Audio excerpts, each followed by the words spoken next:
நீ இன்னாத மகன், நீ நேரத்தோட இருந்த எனக்கு தெரியாதா அப்படின்னு சொல்லி என்ன செய்யறது, ஒருவருடைய பழசுகளை தோண்டி முன்னால கொண்டு காட்சிப்படுத்துறதுக்கு தான் என்னது ஜாகிலியாங்கிறது. இதுவும் ஜாகிலியா.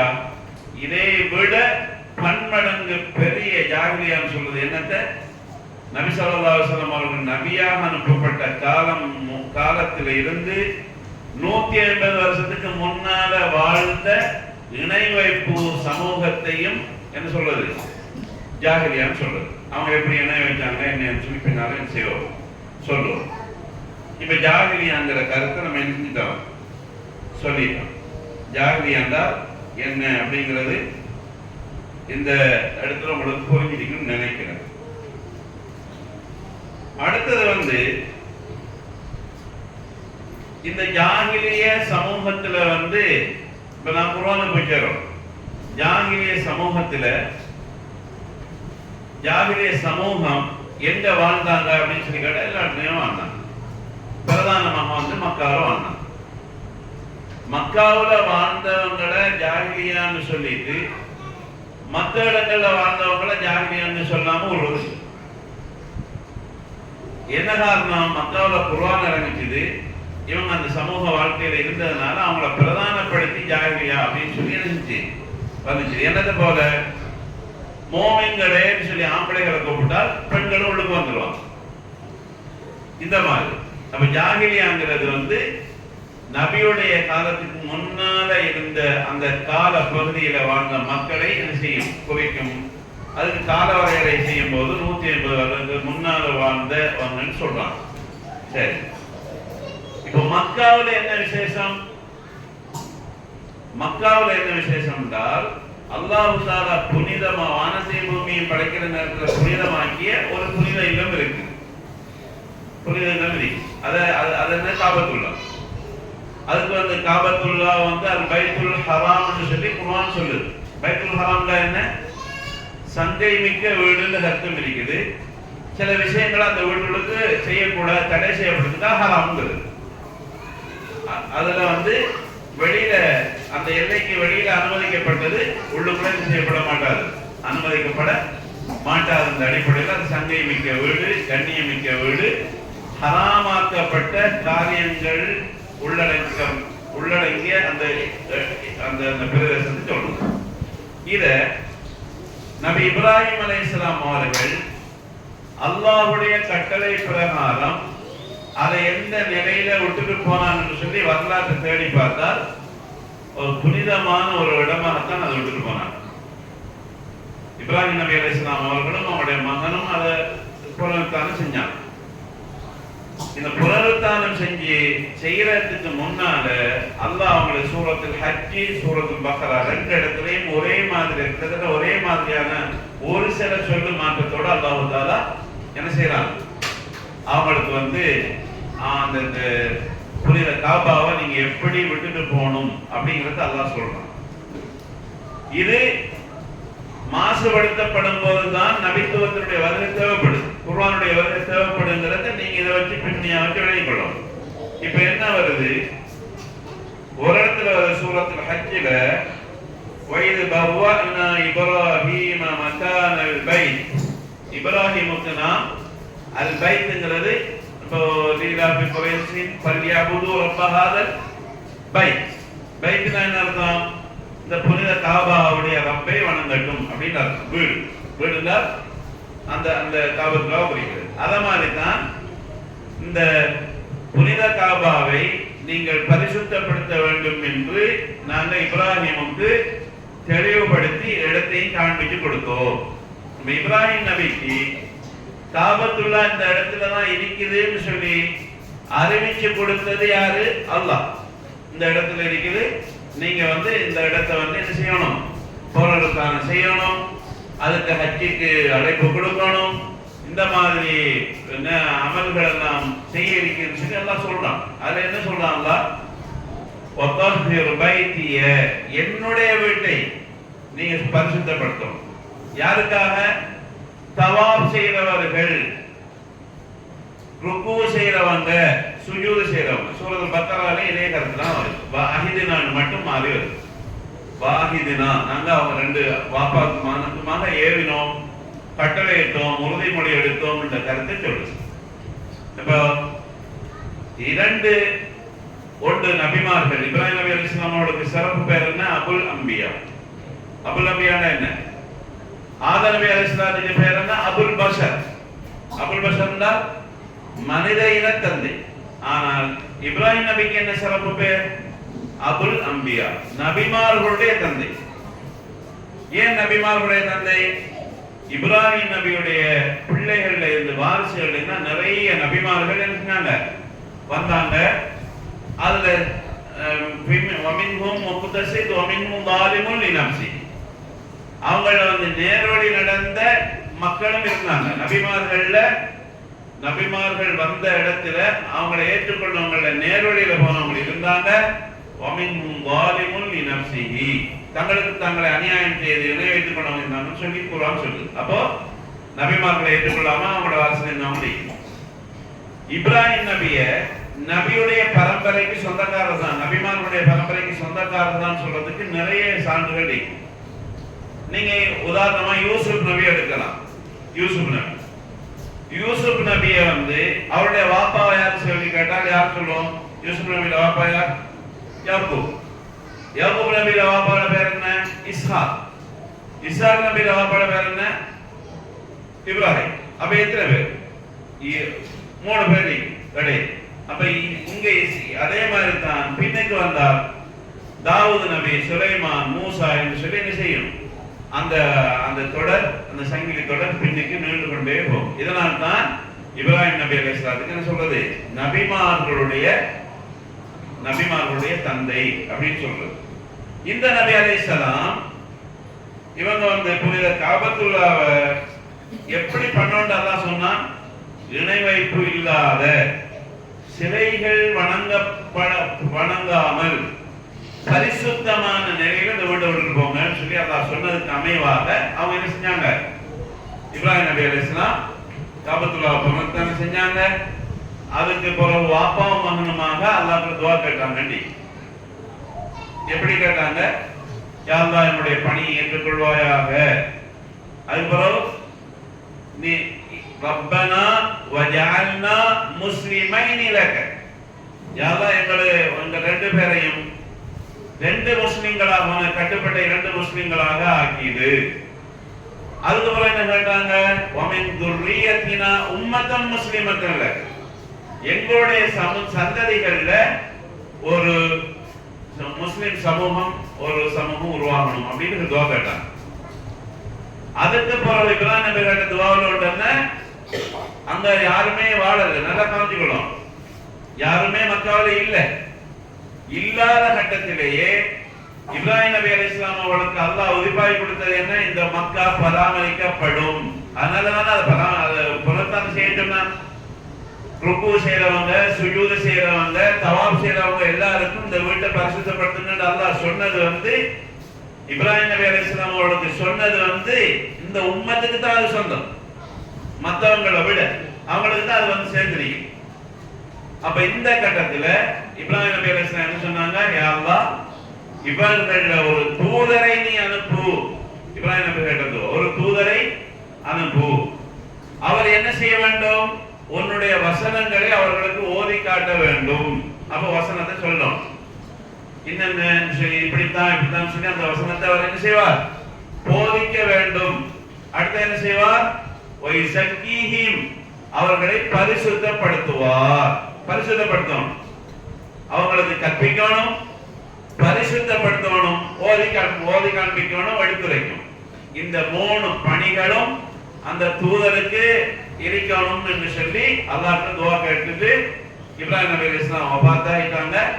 இறுதியாக நபி ஸல்லல்லாஹு அலைஹி வஸல்லம் இஸ்மாயில் நபியுடைய பரம்பரையில் வந்தாங்க அப்படின்னு சொல்லி நம்ம என்ன செய்யலாம்? வரலாற்றை பார்க்கணும். இப்ப ஹசன் ஹுசைன் 2 பேருக்கும் கண்ணு பாதுகாப்பு தருணத்தில் என்ன சொல்லுவாங்க? உங்களுடைய தந்தைன்னா பாட்டனார் இஸ்மாயிலுக்கும் இஸ்ஹாக்குக்கும் சொன்ன துஆவை தான் நான் உங்களுக்கு சொல்லுகிறேன் அப்படின்னு சொல்லி என்ன செய்வாங்க? ரசூல் ஸல்லல்லாஹு அலைஹி வஸல்லம் அவங்க ஓய்துக்குமா பிகலிமாத்தில்லாஹி தாமான்னு சொல்லுவாங்கன்னு சொல்லி சரி, இப்போ அடுத்த சப்ஜெக்டுக்கு வரும். அடுத்த தலைப்பு, இதுல மனிதர்களுடைய நிலைமை என்னவாக இருந்துச்சு. இப்ப நம்ம பழைய காலத்துல சொல்லுவாங்க மண்டே ஓட்டுல மது குடிச்சாங்க அப்படின்னு சொல்லி சொல்லாதானே. அப்படின்னா ஒரு மனுஷனை வெட்டி அவன் மண்டையை காய வச்சு அவன் அதுல மது ஊத்தி குடிக்கணும்னு அர்த்தம். அந்த அர்த்தத்துல சொல்ல அந்த அளவுக்கு மோசமான சமூகங்கிறது சொல்றதுக்கு சொல்லி இருக்கலாம். சரி, இப்ப ஹதீஸ் என்ன சொல்லுன்னு பா, எப்படி இருந்தாங்கன்னு பா. ஹுதைஃபா இப்னுல் யமான் ஒரு சஹாபி இருந்தார். அந்த சஹாபிக்கு பேர் ரசூலுல்லாஹ்வுடைய அந்தரங்க செயலாளர். அந்தரங்க செயலாளர் என்றால் ரகசியமான தகவல்களை உள்ளடக்கிய ஒரு பெட்டகம். இவர் ரசூலுல்லாஹ் சொல்லக்கூடிய ரகசியத்தை யாருக்கும் சொல்ல மாட்டார், யாருக்கும் வெளிப்படுத்தாத ஒரு தோழர், சாஹிப் சிர் ரசூலுல்லாஹ் சொல்றோம். உமர் ரலியல்லாஹு அன்ஹு கூட ஹுதைஃபா அவங்கட்ட முனாஃபிக்குடைய பேர்ல எங்கட பேர் இருக்குதா ஹுதைஃபான்னு சொல்லி கேட்டாங்க. நீ அப்போ இவங்க உங்களோட பேர் எல்லாம் என்னது, இந்த நீங்கெல்லாம் மோமீன்கள், நீங்கெல்லாம் அல்லாஹ்வுடைய தோழர்கள் சொல்ற கருத்துல என்ன செய்வாங்க, இத அவங்க தட்டிட்டு போவாங்கன்னா என்ன அர்த்தம், இவர் மோமின்னு சொல்லி அவங்களுக்கு தெளிவாக சொன்னாங்க. இது காரணம் என்ன, ரசூலுல்லாஹ் எதையும் சொல்லக்கூடாதுன்னு சொன்னார். அதனால அந்த அளவுக்கு ரகசியம் பண்ண இந்த சஹாபி ஒரு முறை சொல்றார், எல்லாருமாக நபி கிட்ட போய் நான் அமல்களை பத்தி தான் கேட்பேன். ஆனால் நான் ரசூலுல்லாஹ் கிட்ட இந்த உம்மத்துக்கு ஏற்படக்கூடிய தீமைகள் பற்றி விசாரிப்பேன்.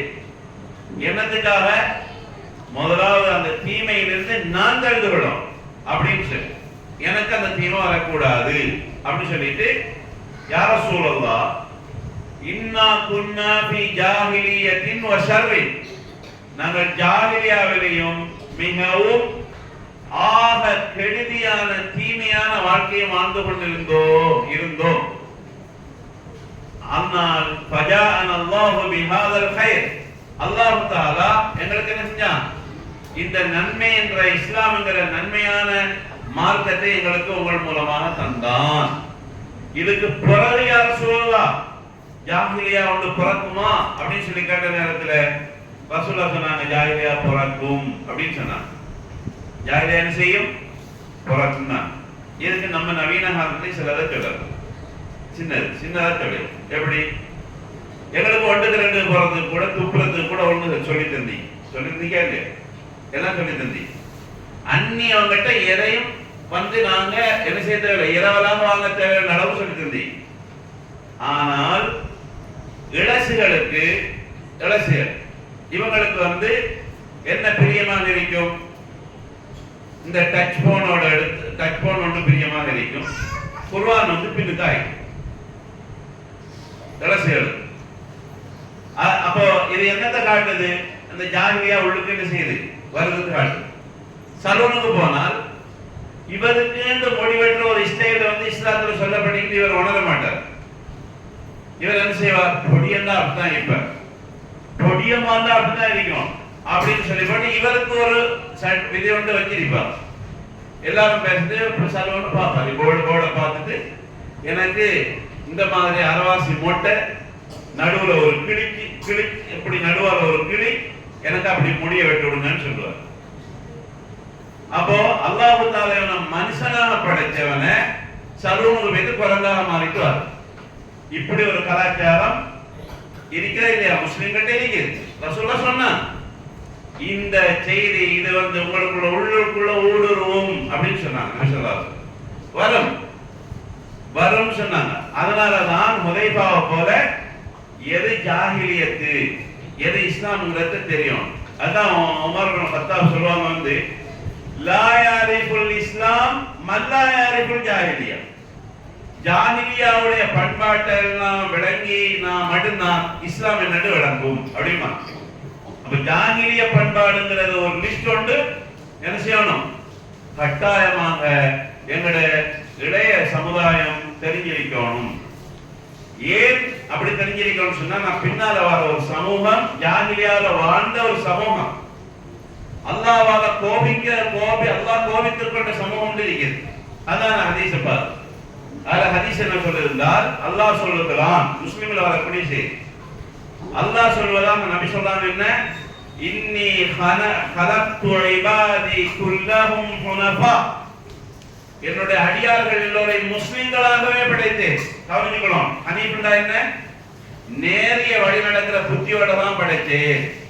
யாரையும் நான் குஃப்ர தெரிவு செய்தவனாக படைக்கவில்லை. படைக்கப்படும் போது எப்படி வரலாம், இந்த மனிதன் இயல்பாக அல்லாஹ் வழங்குறவனாகத்தான் படைத்தேன். ஆனால் இடையில ஒரு பிரச்சனை நடந்துச்சு. வைன்னஹும் அத்தத்துஹும் ஷயாத்தீன், ஷைத்தான்கள் இடையில வந்து ஃபஜிதாலத்துஹும் அன் தீனிஹிம், அவங்களோட தீன்ல இருந்து அவர்களை திசை திருப்பி அவங்களோட மார்க்கத்திலிருந்து மாத்தி விட்டாங்க. அதுக்கப்புறம் என்ன நடந்துச்சு, நபியுடைய காலத்துல சொல்றாங்க நபி, வைன்னல்லாஹ நஸர இலா அஹ்லில் அர்த், பூமியில உள்ள எல்லா மக்களையும் அல்லாஹ் பார்த்தான், எல்லாரையும் முற்று நோக்கினான். அரபி அஜமி என்ற வித்தியாசம் இல்லாமல் எல்லாரையும் அல்லாஹ் கோபித்துக் கொண்டான். இல்லா பக்காயா மின் அஹ்லில் கிதாப், வேதக்காரர்களில் அறிவு கொடுக்கப்பட்ட சில அறிஞர்களை தவிர. நான் அதை சொல்லுவேன், யார் யார் எப்படி அவங்க வந்து அல்லாஹ்வுடைய பொருத்தத்தோடு வாழ்ந்தாங்கன்னு சொல்லி ஒரு சில ஆக்களை நான் சொல்லி காட்டுறேன் அந்த இடத்துல. அப்ப வேதம் கொடுக்கப்பட்ட ஈசா நபி அலைஹிஸ்ஸலாம் அவங்களுடைய வழியில் வந்த முஸ்லிம்கள் ஒரு சில பேர் வாழ்ந்தாங்க.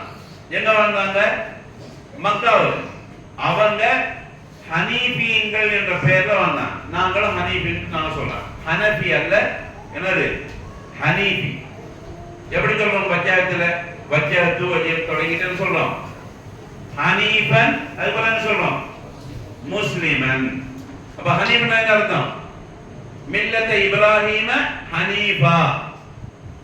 ஹனீஃபா என்ன, சிலை வணக்கமும் கிடையாது, சிலை வணக்கமும் கிடையாது, நிராகரிப்பும் கிடையாது.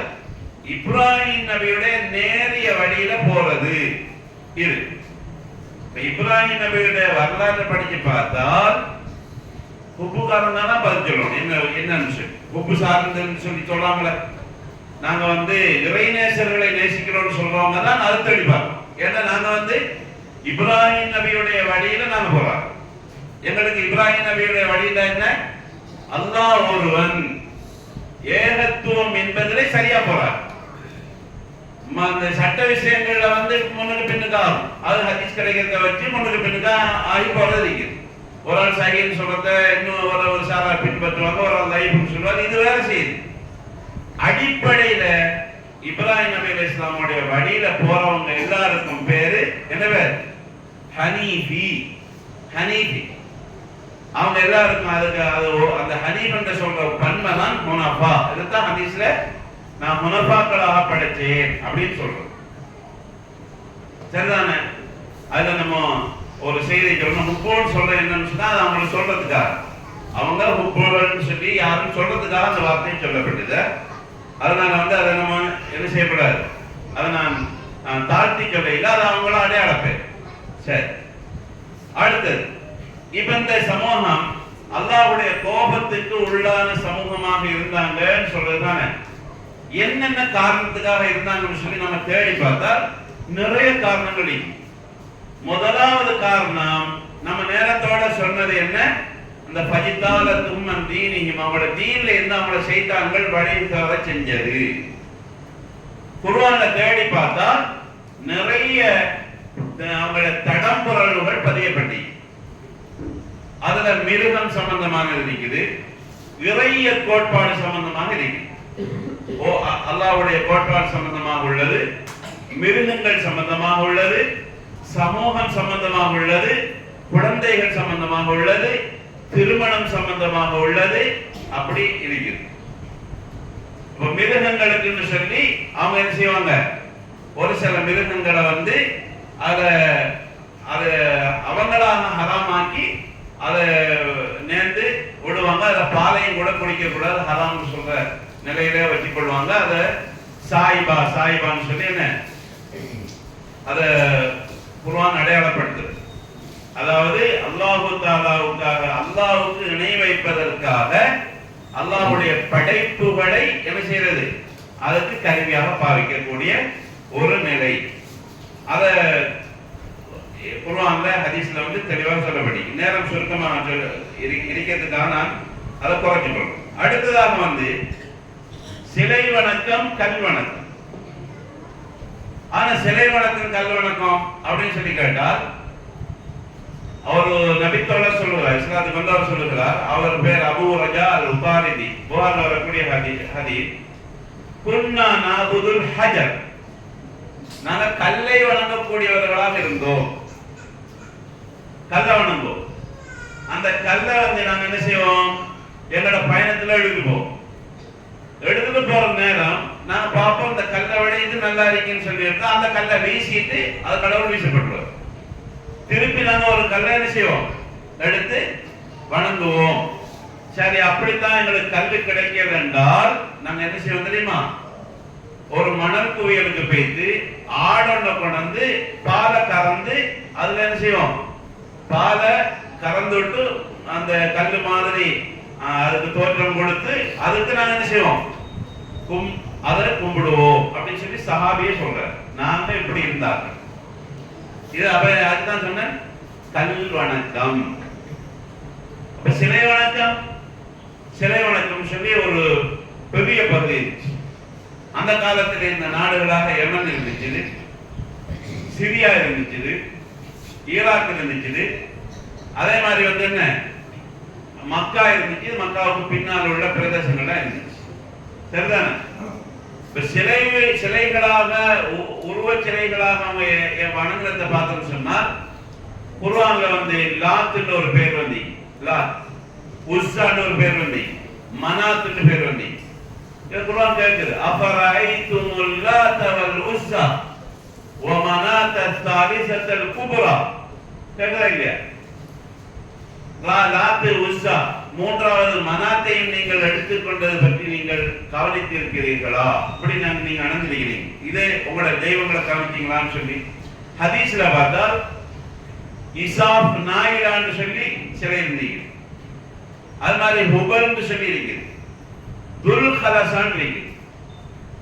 இந்த சிலைகளோடு சேர்த்து வத்து, சுவா, யகூத், யஊக், நஸ்ர், இப்படி இன்னும் சில பெயர்கள் ஜாஹிலிய கால சிலைகளாக சொல்லப்பட்டது. இதுல ஒரு குறிப்பு, என்ன குறிப்புன்னு சொன்னால், சில நல்லடியார்களுக்கு சிலை வடித்திருக்கிறார்கள். சில நல்லடியார்களுக்கு உருவம் தீட்டி என்ன செய்தார்கள், இன்னாருடைய இன்னார் இந்த காலத்துல உள்ளவர்னு சொல்லி அவர்களை வணங்கினாங்க அப்படின்னு சொல்றதுதான் இந்த சிலை வணக்கம் தொடர்பான செய்தி. இப்னு அப்பாஸ் என்று சொல்லக்கூடிய இந்த உம்மத்திலே துர்ஜுமானுல் குர்ஆன், குர்ஆனுடைய விளக்க உரை என்று சொல்லி சிறப்பு பெயர் பெற்ற இப்னு அப்பாஸ் ரலியல்லாஹு சொல்றாங்க வந்து, இந்த வத்து, சுவா, யகூஸ் சொன்னா இல்லையா, அந்த அஞ்சும் சாலிஹான மனிதர்களுடைய பெயர்கள். அவங்க நூஹ் நபி காலத்தில் இருந்த ஆட்கள், அவங்களுடைய பொருட்டால இவங்க என்ன செஞ்சாங்க, இந்த மக்கள் துஆ கேட்பவர்களாக இருந்தார்கள் அப்படின்னு சொல்றாங்க. பாருங்க என்னெல்லாம் இந்த மக்காவுக்கு போந்தீங்கன்னு சொல்லி. இப்ராஹிம் நபி அலைஹிஸ்ஸலாம் வந்து மக்காவை எப்படி விட்டு போனாங்கன்னு சொல்ற பின்னணி கிடைக்குதா இல்லையா? சில வச்சுட்டு போனாங்களா? இல்ல, துஆ கேட்டு போனாங்க. யார் வரணும்னு சொல்லி துஆ கேட்டாங்க, ஒரு தூதர். அப்ப இவைகள் எல்லாம் இப்ராஹிம் நபி அலைஹிஸ்ஸலாம் அவர்களுக்கு பிறகு இந்த ஊர்களுக்கு வந்ததென்றால் அதற்கு ஒரு வரலாறு இருக்குது. புகாரில ஒரு ஹதீஸ் வருது. புகாரில வரக்கூடிய ஹதீஸ்ல அத விளக்கத்தோட பார்க்கும்போது, அந்த காலத்துல நபியுடைய பிறப்பு காலத்துல குறைஷியர்கள் மக்கா ஆட்சிஞ்சான். நபி பிறந்த அந்த காலத்துக்கு முன்னால ஹுசா ஆண்டு ஒரு கோஷ்டி ஆட்சிஞ்சான். குறைஷியருக்கு ஹுசாவுக்கு சண்டை வந்து அவங்க அதை பரிபாலனை செய்யறது, அதை பிடிச்சு பண்ணான். எதை? காபத்துல்லா. சில பள்ளிகள்ல சண்டை போடுறோமே, ரெண்டு கோஷ்டியா இருந்து என்ன செய்யறது, நானா நீயா அப்படிங்கிற மாதிரி என்ன செய்யறது, பள்ளிக்கு சண்டை பிடிக்கிற மாதிரி காபத்துல்லாவுக்கு சண்டை பிடிச்சு ஹுசா கோஷ்டி எடுத்து பண்ணான். அதுல ஒருத்தர், ஹுசாவோட தலைவர் பெயர் என்ன, அம்ரு இப்னு லுஹை காபிர். அம்ரு நம்ம சஹாபாக்களே பேர் இருக்குது, அதே நேரத்தில் காபிருக்கும் பேர் இருக்குது. அம்ரு இப்னு லுஹை ஹுஸாஇ அப்படின்னு. இந்த ஹுஸாஇ என்ன செய்தான்? சிரியாவுக்கு வியாபார நோக்கமாக போனவன். அங்க பார்க்கிறான், அங்க நிறைய சிலைகள் என்ன செய்யுது, ஈராக் பக்கம் சிரியாவில் எல்லாம் சிலை வணக்கங்கள்லாம் மக்கள் நிறைய கொடி கட்டி பறக்கு. இவன் அங்க வச்சு முடிவு செய்யறான். இவர் தலைவர் தானே, எப்பவுமே ஒரு பள்ளிக்கு தலைவர் வந்தா அந்த பள்ளியில டெக்கரேஷன் பண்ணணும், ஒரு டீச்சத்தை ஒட்டக்கணும், அதுக்கு அது பல்ப் ஒன்றை கழட்டி மாத்தணும், அல்லது வயரை கொண்டு பின்னால கொழுத்து குத்தணும், இப்படின்னு சொல்லி என்ன செய்யுது, அப்படி ஒரு மரபொன்று இருக்குது. அப்ப இவன் என்ன செய்யறான், இந்த அம்ரு இந்த இந்த காபத்துல்லா உள்ளுக்கு நம்ம ஒரு சிலையை கொண்டு வச்சா நல்லா இருக்குமேன்னு சொல்லி யோசிக்க. நல்லா கவனிச்சு கொள்ளணும். பாருங்க, புனிதமான ஒரு இடம். அல்லாஹ் சொன்ன என்ன, சுத்தம் பண்ணுங்க. எண்ணத்துல இருந்து சிலை வணக்கத்துல இருந்து, அப்படித்தானே? சிலை வணக்கத்துல சுத்தம் பண்ணுங்கன்னு சொல்லி நபிக்கு சொன்ன பணியை சேதப்படுத்த போறாங்க. என்ன செய்யறான், அங்கிருந்து சிலையை கொண்டு இது உள்ள அது 1 2 ஆகி 2 3 ஆகி கடைசி 10 மக்காவுல போய்த்து ரசூல் ஸல்லல்லாஹு அலைஹி வஸல்லம் தலைகளை தட்டுற நேரத்தில் எத்தனை இருந்துச்சான், 360 புகாரி ஹதீஸ் வருது. வருதா இல்லையா? வக்குல் ஜால் ஹக் வ ஸஹகல் பாத்தில் இன்னல் பாத்தில கான ஸஹூகான் சொல்லி ஓதிக்கிட்டு அதோட உடைச்சு விட்டாங்கன்னு சொல்லி போட்டுருக்கீங்க. என்ன அப்ப அது அந்த மக்காவில இருந்து வெளியே ரசூல் போற வரையும் எவ்வளவு மனசு சங்கடமாக அந்த காபத்துல்லா வலம் வந்திருக்கணும். யோசிப்பாரு, ஒரு பெரிய முன்கர், மார்க்கத்துக்கு விரோதமான செயல். ஆனாலும் ரசூலுக்கு சக்தி இல்லாம இருந்த நேரத்துல காபத்துல்லா இருந்தாங்க. அது உள்ளுக்குள்ள இருக்கும் போதுதான் தவாப் செஞ்சாங்க. விளங்கிட்டா? இப்ப தவாப் செஞ்சதுனால இத சிலைகளை சுத்தி தவாப் செஞ்சாங்கன்னு முடிவு செஞ்சிடக்கூடாது. அப்படி செய்ய பொருந்தி கொண்டாங்க இடத்துக்கு இடிக்கொண்டு கேள்வி வரும். அப்படித்தானே? சரி, இப்ப வரும். அது பேசும்போது நிறைய பேர் இப்ப கடைசியாக நடந்துச்சு. ரசூல் ஸல்லல்லாஹு சொல்றாங்க, இதுதான் நானும் நீங்களும் பொறுப்புள்ள ஒவ்வொருவரும் கவனமாயிடும். ரசூல் சொல்றாங்க, இந்த அம்ரு இப்னு லுஹை ஹுஸாஇ அவனை நான் நரகத்தில கண்டேன். யஜுரு குஸ்பஹு ஃபின்னார், நரகத்தில் அவனுடைய குடல்கள் இழுபட வேதனை செய்யப்பட்டு கண்டேன். என்ன காரணம்? லிஅன்னஹு அவ்வலு மன் சய்யப ஸவாயிப். அந்த சாய்பான்னு சொன்னா இல்லையா, சாய்பாபான்னு நடத்திட கூடாது. சாய்புன்னு சொன்னா அது அரபு வார்த்தை. விளங்கிட்டா? சாய்புண்டால் இந்த மார்க்கத்தில் இல்லாத சிறுக்கான கொள்கைகளை, கோட்பாடுகளை, நெறிமுறைகளை இந்த புனிதமான மார்க்கத்தில் சிதைத்தவன் அவன்தான். யாரு? இந்த அம்ரு இப்னு லுஹை என்று சொல்லக்கூடியவன் என்று ரசூல் ஸல்லல்லாஹு அலைஹி வஸல்லம் சொன்னார். இப்போ இந்த சிலைகள் இருக்குதானே, இந்த சிலைகள் என்னத்துக்கு அவங்களுக்கு சொல்லி ஒரு கேள்வி வரும். அப்படிதானே? ஏன் இவ்வளவு சிலை அவனுக்கு அப்படின்னு சொல்லி கேட்டா, போருக்கு போறதுக்கு, மழைக்கு, வெயிலுக்கு, நல்லதுக்கு, தண்ணிக்கு, அதுக்கு இருக்குன்னு சொல்லி போட்டு என்னென்ன காரியம் எல்லாம் அவனோட வாழ்க்கையில் இருக்குமோ அவ்வளவுக்கும் ஒவ்வொரு சிலை. அந்த சிலைக்கு என்ன செய்யறது, நேர்ச்சியை கொடுத்து அல்லது சவனம் பார்த்து என்னவாலும் பண்ணிட்டு அவங்களோட வழியை பண்றதோட இன்னொரு பெரிய வேலை பார்க்கிறேன்னு சொன்னாங்க. அவங்க ரசூலுல்லாஹ்வே சொன்னாங்க. இதுக்கு அல்லாஹ் தஆலா என்ன செஞ்சான், அவங்கள சுத்தி வளைச்சி கேள்வி கேட்டான். எப்படி? மக்கத்து காபிரட்ட முஹம்மத், நீங்க கேட்கணும், வானங்களை படைத்தது யார்? பாருங்க, நல்லா கவனிங்க. வானங்களை படைத்தது யார்? இந்த பூமியை படைத்தது யார்? வானத்திலிருந்து தண்ணீரை கொண்டு வர்றது யாரு? பூமியில முளைப்பிக்கிறவன் யாரு? அப்படின்னு சொல்லி இப்படி அல்லாஹ்வுடைய ஆற்றலோடு தொடர்பான, இறை ஆற்றலோடு தொடர்பான கேள்வி எல்லாம் கேட்டதோட தெளிவாக சொன்னால் அல்லாஹ் தான் எல்லாம் சொல்லி சொன்னான். சரி, அல்லாஹ் தான் கொண்டு வரான். அப்படி என்றால் இந்த தெய்வங்களை என்னத்துக்கு வச்சிருக்கிறீங்கன்னு சொல்லி திரும்பி கேட்கும். அல்லாஹ் ஏற்றுக்கொண்டாச்சுதானே, இந்த தெய்வங்கள் ஏன் வச்சிருக்கிறான்னு சொல்லி கேட்டால் நாங்க அவங்க எங்களுக்கும் அல்லாஹ்வுக்கும் இடையில தரகர்களாக இடைத்தரகர்களாக வச்சிருக்கிறோம். நாங்க பாவிகள். இவங்க மூலமாகத்தான் நாங்க என்ன செய்யணும் இருந்தோம். இவங்க நல்லடியார். இப்னு அப்பாஸ் நாம் சொன்னது போல அந்த நல்லடியார்கள் நூஹ் நபியோட காலத்து நல்லடியார்கள் இருந்தாங்களா இல்லையா? வத்துசுவா இவங்கள மாதிரி நல்லடியார்கள் பொருட்டால பாவிகளான நாங்கள் அல்லாஹ் கிட்ட போறோம் அப்படின்னு சொல்லி நபி கிட்ட சொன்னாங்க. இதுக்கு பிறகுதான் நபி லா இலாஹா இல்லல்லாஹ் கோட்பாட்டை முன் வச்சாங்க. அதுக்கு பிறகு என்ன நாங்க பல தெய்வ கொள்கையில் இருந்து எப்படி மாறுறது, இவர் ஒரு அல்லாஹ்வை வணங்க சொல்றாருன்னு சொல்லி கேள்வி சொன்னாங்கன்னு சொல்லி போட்டு குர்ஆன்ல அடுத்தது வருது. இப்போ வரும் அடுத்தது என்ன இருந்துச்சு? வட்டி சர்வசாதாரணம். வட்டியை போல படிச்சது சிலை வணக்கம் ஒழிக்கப்பட்டுக்கிட்டே இருந்துச்சு. ஆரம்பத்தில் இருந்து பிரச்சாரம் செய்யப்பட்டுக்கிட்டே இருந்துச்சு. ஆனால் மக்காவில் இருந்த சிலைகள் அகற்றப்பட்டதுதான் ஹிஜ்ரி 8. புரிஞ்சுதா?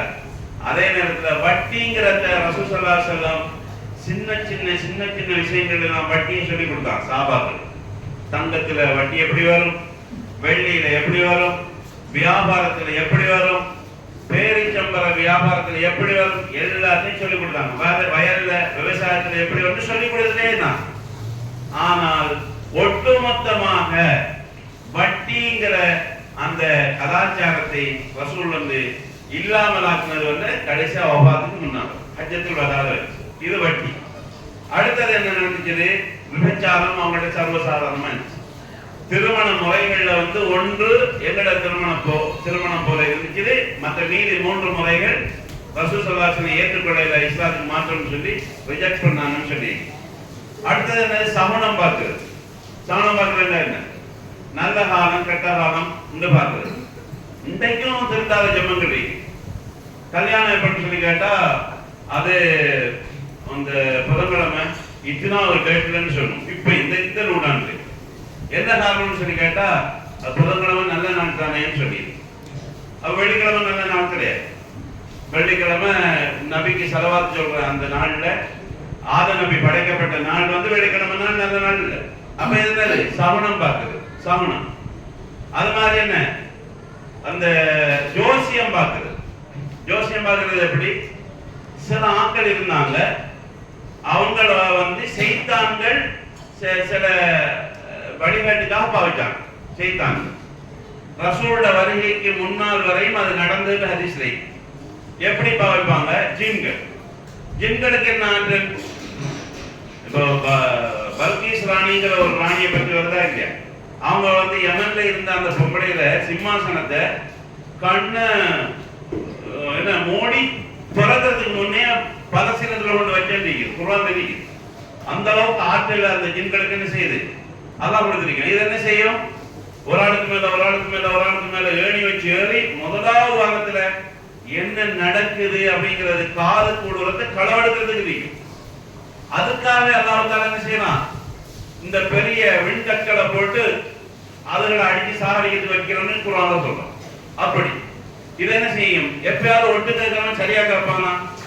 அறவரையா கேட்டு என்ன செய்வான்? முழுசா கேட்டவங்க சொல்லி விடுவான். ஊர்ல இருக்கே இல்லையா? அந்த மாதிரி இருக்குது. சின்ன செய்தி ஒன்று பெருசா காட்ட பத்த வச்சு விடுவான். சின்னோண்டு அவன் அந்த மாதிரி உள்ள கேசல் மாதிரி தான் ரசூல் சொன்னாங்க. இந்த மாதிரி இந்த ஜோசியம் பார்க்க போற ஆட்கிட்ட நீங்க போகக்கூடாது. என்றால் அவன் மேல்வானத்துல பேசப்படுறதுல ஏதோ ஒரு துணுக்கு கிடைச்சால் 99 பொய்யை சேர்த்து சொல்லி விடுறோம். அந்த ஒரு துணுக்கு உண்மைக்கு தானே அது உங்கள் சார்ந்தா இருக்கும் போது நீங்க என்ன செய்ய போவீங்க? 99 பொய்யையும் உண்மைன்னு சொல்ல போவீங்க. அதனால அங்க போக கூடாது. போனீங்கன்னா 40 நாட்கள் தொழுகை என்ன செய்யப்படாது, உங்களோட ஏற்றுக்கொள்ளப்படாத சொன்னான். இந்த பழக்கமே அதை விட மோசமான ஒரு பண்பு இது. என்னது? நான் சொன்னேன் தானே, மனிதர்களோடு பிள்ளைகளோடு சம்பந்தப்பட்டதுன்னு சொல்லி. என்னது? தான் பெற்ற தனது வாரிசை, பெண் வாரிசை என்ன செய்யறது? உயிரோடு புதைக்கின்ற ஆகப்பெரிய கொடுமையான ஒரு கலாச்சாரம். இது யாருக்கு இருந்தது? ஜாஹிலிய காலத்துல இருந்தது. இப்ப ஒரு சில சிசுக்களை ஒரு இடத்துல காண்ல கிடக்குது அல்லது ஆத்தோரமா கிடக்குது, அந்த வயல்ல கிடக்கு அப்படின்னு சொல்லி சொல்றாங்களா இல்லையா? அப்ப இந்த ஜாகிலியத்துல மிச்சம் இல்லை. இந்த ஜாகிலியத்தை பத்தி அல்லாஹ் குர்ஆன்ல சொல்றான். வைதல் மௌஊதத்து சுயிலத் பி ஐயி தம்பின் குத்திலத். இந்த உயிரோடு புதைக்கப்பட்ட சின்ன பிள்ளைகளுக்கும் மறுமையில உரிமை கொடுக்கப்படும். என்னத்துக்காக கொலை செய்யப்பட்டீங்கன்னு சொல்லி அல்லாஹ் விசாரிப்பேன்னு சொல்றான். அப்படி அல்லாஹ் தஆலா என்ன செய்யறான், இந்த மக்களுடைய இந்த செய்தியை சொல்லிக்கொண்டு வரக்கூடிய இடத்துல இப்போ அடுத்தது காணப்படுத்தேன். அந்த மக்கள்கிட்ட மர்மங்கிற ஒரு வாழ்க்கையை அவங்க நம்பி வாழ்ந்ததே கிடையாது. அவங்க நபி சொன்ன பிரச்சார நேரத்திலையும் கேட்டாங்க, மண்ணோடு மண்ணாகி எவ்வளோ சமுதாயம் போச்சு, மண்ணோடு மண்ணா மக்கி போனா இவங்கள்லாம் எழுப்பப்படுவாங்களா அப்படின்னு சொல்லி அவங்க கேட்டான். உண்மையிலே அது நம்ப இயலாது அப்படின்னு சொன்னான். அதுக்கு அல்லாஹ் குர்ஆன் அழகா பதில் சொன்னான். எப்படி சொன்னான்? பலா காதிரீன அலா அன் நுஸவ்விய பனானா. விரல் எறிக்கக்கூடிய ரேகையிலும் கூட மாற்றம் இல்லாம எழுப்பு அப்படின்னு சொன்னான். நீ உன்னுடைய தாயுடைய கருவறைக்கு போவதற்கு முன்னால வலம்ய குஷையன் நீ ஒன்றுவா இருக்கல. உன்னை படைச்சது யார்? நான் தான் படைச்சேன். அதோட அல்லாஹ் தஆலா இன்னும் ஒரு தர்க்க ரீதியான ஒரு செய்தியை சொன்னான். சூரத்துல் வாக்கியா தெரிஞ்சவங்களுக்கு எப்படி சொல்றான்? உயிர் தொண்டைக்குழியை அடையிற நேரத்தை நீங்க பாக்குறீங்க. பாப்பாவோ அம்மாவோ சாச்சாவோ மாமியோ மௌத்தா போற நேரம் என்ன செய்யலாம்? பார்க்கலாம். ஒரு மனுஷன் மௌத்தா போற நேரம் பார்க்கலாமா இல்லையா? நீங்க பாக்குறீங்க. நீங்க பார்க்கக்கூடிய நீங்க மர்மேண்ட ஒன்று இல்லைன்னு நீங்க நம்பினா காபிர்களுக்கு சவால் விடுறாங்க. பருகுலா இன்குந்தும் கைர மதீனின். நீங்க மர்மேண்ட ஒன்று இல்லைன்னு உங்களுக்கு தீர்ப்பு இன்னொரு உலகம் இல்லைன்னு நீங்க நம்பலீங்க என்றால் தர்ஜிஊனஹா இன்குந்தும் சாதிகீன். நீங்கள் இந்த விஷயத்துல உண்மையாளர்களாக இருந்தால் நீங்க அந்த உயிரை திருப்பி அந்த உடம்பு கொடுக்க பார்ப்போம். நீங்க கொடுத்தால் மர்மை இல்லை. அந்த உயிர் அப்படியே புடுங்கப்பட்டிருந்தால் என்ன அர்த்தம்? மர்மை இருக்குது. அல்லாஹ் யாருக்கு சொல்றான்? காபிர்களுக்கு சொல்லக்கூடிய செய்தியாக இருக்கு. இப்படி இருக்கக்கூடிய இந்த நேரத்துல தான் அல்லாஹ் ரப்பல் ஆலமீன் என்ன செய்கிறான்? இவ்வளவு விஷயங்களை திருத்த வேண்டிய தேவை இருக்கு. இப்ப ஏற்கனவே வேதம் வந்துச்சுது. அந்த வேதத்தை மாற்றி திரிவுபடுத்தி தங்களுக்கே வாசியானதாக அமைச்சு கொண்ட இந்த சமூகத்தில் இன்னும் ஒன்று இருந்துச்சு, ஏற்றத்தாழ்வும் பிரச்சனை. ஏற்றத்தாழ்வு எப்படி? குறைஷியர்கள், குறைஷி அல்லாதவர்கள், அரபிகள், அரபி அல்லாதவர்கள். குறைஷியர்களை பாருங்க. அப்ப நான் சொன்னேன், குறைஷியர்களுக்கு நபி பிறக்கிற நேரத்தில் குறைஷியர்களுக்கு கபாவுடைய ஆட்சி நடத்தி அவங்க என்ன செஞ்சாங்க? காபத்துல்லாவில் அவங்க மட்டும்தான் ஆடையோட சுத்துவாங்களாம். மத்தாக்கள் எல்லாரும் என்ன செய்யணும்? நிர்வாணமாகத்தான் சுத்தணும்னு சொன்னாங்க. மத்தாக்கள் எல்லாரும் நிர்வாணமாக சுத்தணும், பெண்கள் உட்பட அப்படின்னு சொன்னாங்க. பெண்கள் உட்பட. இத ரசூல் ஸல்லல்லாஹு அலைஹி வஸல்லம் அவங்க என்ன செஞ்சாங்க? அந்த கலாச்சாரத்தையும் பிறகு ஒழிச்சாங்கன்னு வருது. இவை எல்லாவற்றையும் சேர்த்து அல்லாஹ் தஆலா இந்த சமூகத்திற்கு சீர்படுத்த வேண்டிய ஒரு தேவையை அல்லாஹ் தஆலா என்ன செய்கிறான்? அல்லாஹ் தஆலா அவனை அறிந்தவன். நபி இப்ராஹிம் அலைஹிஸ்ஸலாமோட கேட்ட துஆ ரசூல் ஸல்லல்லாஹு அலைஹி வஸல்லமோட கபூலாக போகுது. எப்ப கபூலாகுது? குர்ஆன் ரமதான்ல குர்ஆன் இறங்குனதுங்கிறது ஒரு பகுதி, நபிக்கு இக்ரா இறங்குனதுங்கிற ஒரு பகுதி. அப்படின்னா என்ன அர்த்தம்? முழு குர்ஆனும் அந்த முழு குர்ஆனும் லவ்ஹுல் மஹ்பூதுல இருந்து முதலாவது வானத்துக்கு அல்லாஹ்வுடைய கட்டளைப்படி இந்த லைலத்துல் கத்ர்ல ஒரு இரவுல இறங்குச்சு. அது எங்களுக்கு தெரியாது 21 23 எங்களுக்கு தெரியாது. ஒற்றைப்படையான இரவுக்கு லைலத்துல் கத்ர்னு சொல்றது அந்த இரவுல இறங்குச்சு. அதுக்கு பிறகு என்ன நடந்துச்சு?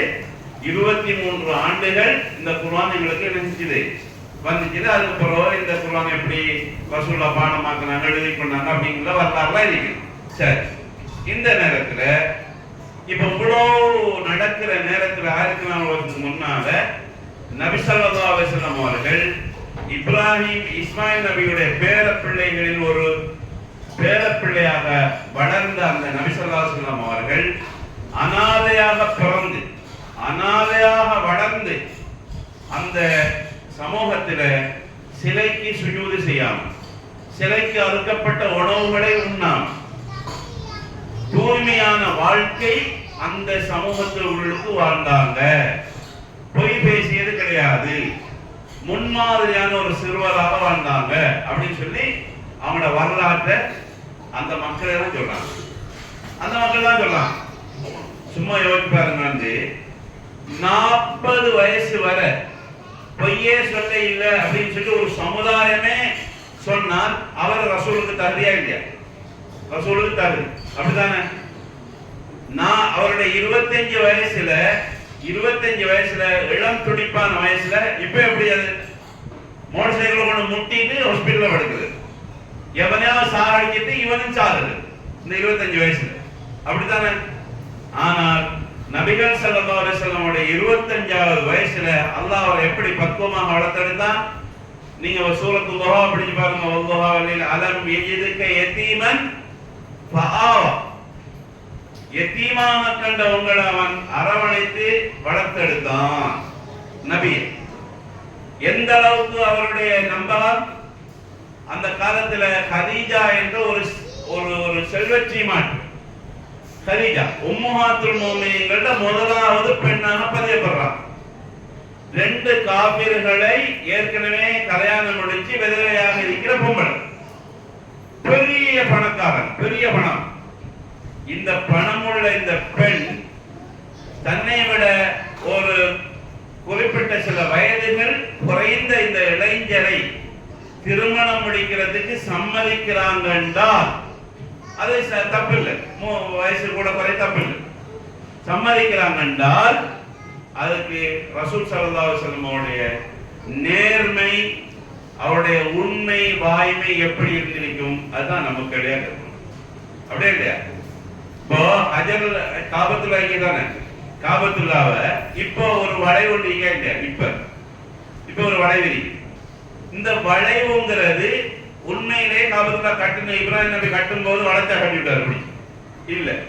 அந்த வளைவும் சேர்ந்து ஓசரமா தான் இருந்துச்சு, அவரோட ஓசரத்து இப்ராஹிம் நபி. அப்ப இதென்ன திடீர்னு ஒரு வளைவு அப்படின்னு சொல்லி கேட்டால், இந்த காபத்துல்லாவை இந்த குறைஷியர்கள் நம்ம சொல்றோமா இல்லையா, அந்த குறைஷி ரசூலோட போத்துறதுக்காரங்க இவங்க அதை புனருத்தானம் செஞ்சாங்க. இப்ராஹிம் நபி புனருத்தானம் செஞ்சாங்களா இல்லையா? அத மாதிரி ஹஜர் அஸ்வத் கல்லிக்குது, இத ஒரு ஓரமாக்கி வச்சிருந்தா அதை செஞ்சாங்க. இந்த கல்லுடைய இந்த இடம் வரும்போது கல்லிடத்துக்கு முன்னாடி சொல்லுவோம். இதுல அவங்களுக்கு அந்த பொருளாதார பிரச்சனை வரும்போது ஹராமான வழியில, இப்ப விபச்சாரம் செஞ்சவங்க, ஜோதிடம் பார்த்தவங்க, தேவையில்லாத வழியில சம்பாதிச்சவங்களுடைய ஒரு சத காசு கூட இந்த காபத்துல்லா உட்காரக்கூடாதுன்னு சொன்னாங்க. அதனாலதான் அவங்களுக்கு பொருளாதார நெருக்கடி காரணமாகத்தான் அந்த பகுதி என்ன செய்யப்பட்டுச்சு, விடுபட்டுச்சு. சிலாக்களுக்கு என்ன சொல்லுவாங்க, ஹிஜ்ர் இஸ்மாயில் நபியுடைய வளைவுன்னு சொல்லுவாங்க. இஸ்மாயில் நபி உள்ளுக்கு அடங்கப்பட்டிருக்காங்க, அப்படியே தான் அது சரியான வரலாறு. அதுக்கு ஹிஜ்ர்னு சொல்றது. ஹிஜ்ர்னா என்ன அர்த்தம்? அது உள்ளுக்கு நீங்க தவாப் செய்வது தடை அப்படின்னு அர்த்தம். ஹிஜ்ர்னா வெளியாக நீங்க என்ன செய்யணும், தவாப் செய்யணும். உள்ளுக்குள்ள தொழலாம், சுன்னத்தான தொழுகைகளை என்ன செய்யலாம், தொழலாம். பர்லுக்கு என்ன செய்யணும், வெளியாகி கிப்லாவை முன்னோக்கி என்ன செய்யணும், முழுமையாக முன்னோக்கி தொழணும் அர்த்தம்.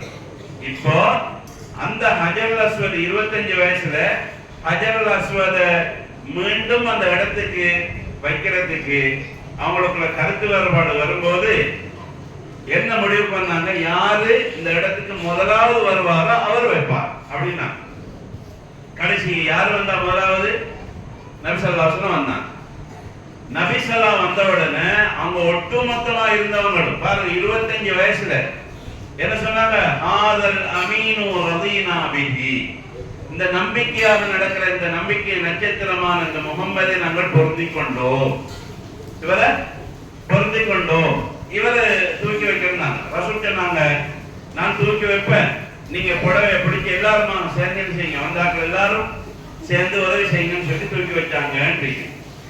அப்போ ரசூல் ஸல்லல்லாஹு அலைஹி வஸல்லம் அனாதையாக இருந்தாலும் எவ்வளவு அழகான ஒழுக்கமான பண்பாட்டில் வளர்ந்தாங்க அப்படின்னு சொல்றத இது நம்ம என்ன செய்யறோம், பார்க்கிறோம். நம்ம 40 வயசு வரையும் அந்த காப்பீர்கள் சொன்னாங்க, நீங்க பொய் சொல்லலன்னு. சின்ன வயசுலயும் நீங்க நன்னடத்தேன்னு சொன்னாங்க, அப்படித்தானே?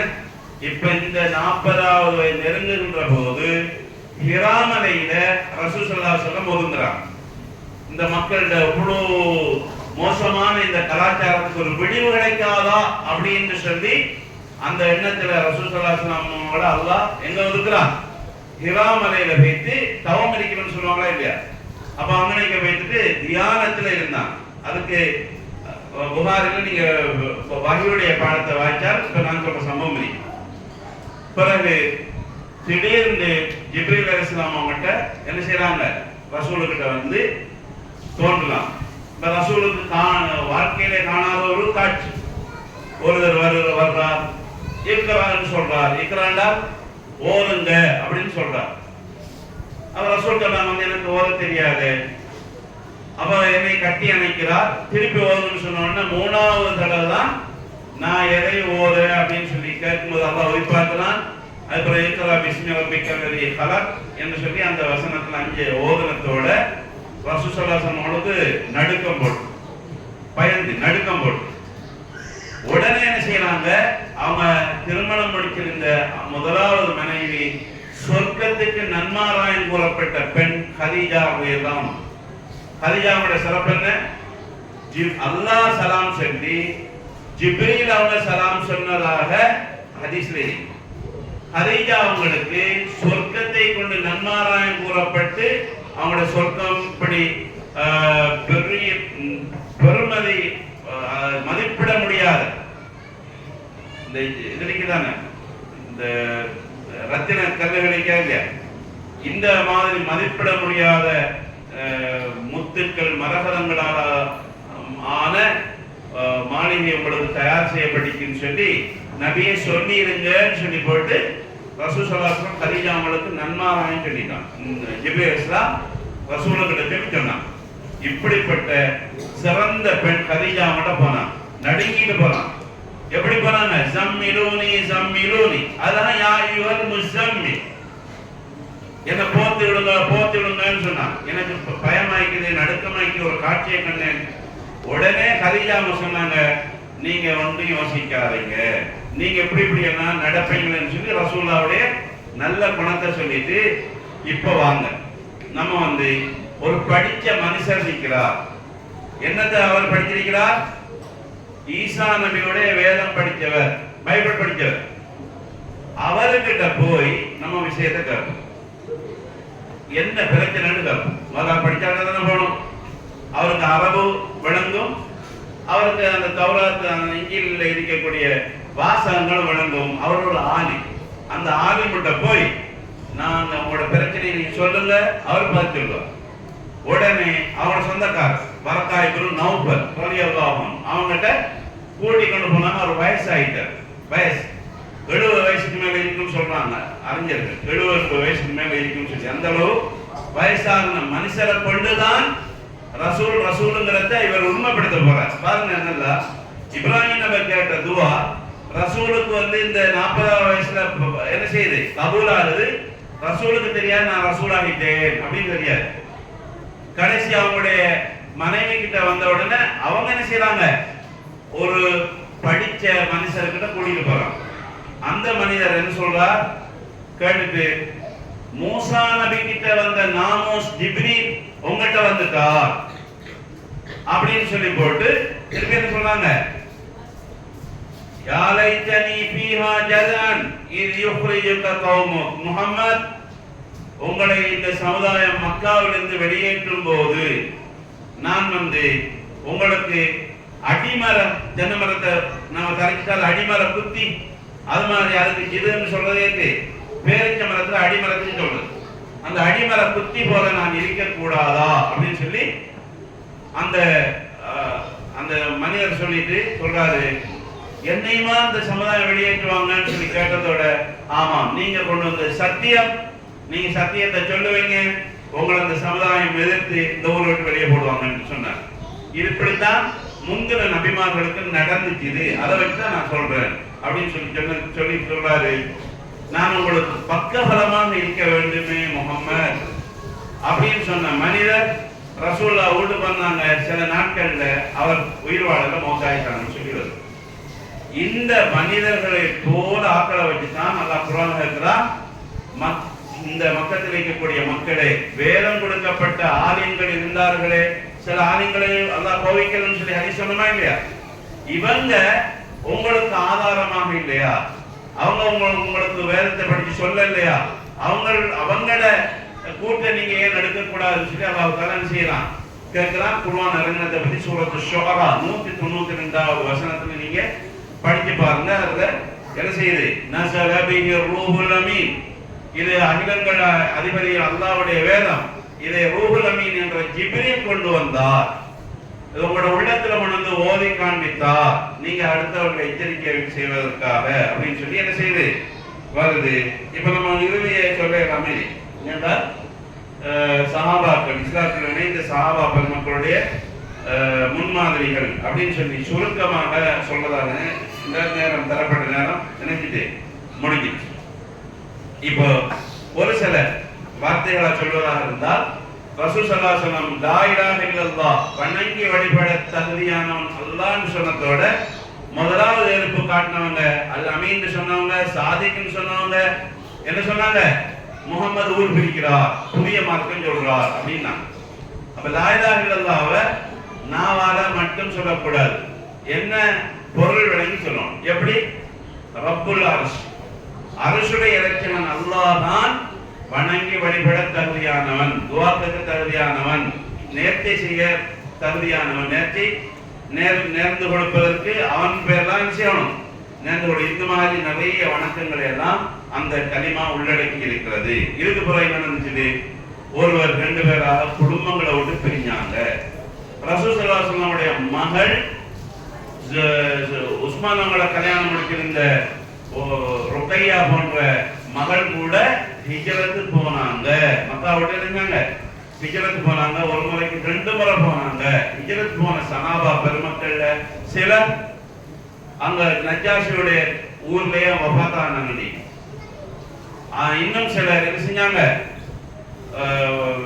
வேதனை தாங்க முடியாம போன ஊர்லயே தங்குனாங்க. திருப்பி மதீனாவுக்கு ரசூல் வந்து சொன்ன உடனே வந்து சேர்ந்தாங்க. இந்த மாதிரியான இந்த சஹாபா பெருமக்களை என்னுடைய சகோதரர்கள், என்னுடைய தோழர்கள் ரசூல் சொன்னாங்க. எங்களுக்கு என்ன சொன்னாங்க? என்னுடைய சகோதரர்கள். நீங்கள் என்னுடைய தோழர்கள், என்னை ஏற்றுக்கொண்டு வரக்கூடிய மக்கள், பிற்காலத்தில் வரக்கூடியவங்க என்னுடைய சகோதரர்கள். இப்படியான இந்த உம்மத்தை ரசூலுடைய உம்மத் ஒரு வார்த்தையில சொன்னாங்க, யா அல்லாஹ்.